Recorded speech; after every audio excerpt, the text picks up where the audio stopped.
Welcome to hub of kids PS। कहानी एक प्यासा कौवा।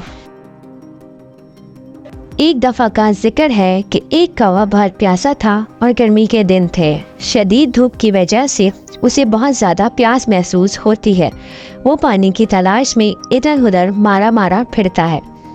फिर आखिरकार उसकी नज़र एक पानी के बर्तन पर पड़ती है। अब वो वहाँ पहुँच जाता है, पर ये क्या कि पानी तो बिल्कुल तय से लगा होता है और कौवा कैसे ये पानी पिए। पहले वो पानी पीने की बेहद कोशिश करता है और वो नाकाम ही रहता है। फिर वो सोचता है कि ऐसा वो क्या करे कि पानी ऊपर आ जाए और वो पी सके। उसके दिमाग में एक आइडिया आता है। अब वो वहाँ पड़े छोटे छोटे कंकरों को एक एक करके जग में डालना शुरू करता है और देखते ही देखते पानी ऊपर आना शुरू हो जाता है। उसका ये आइडिया काम कर जाता है।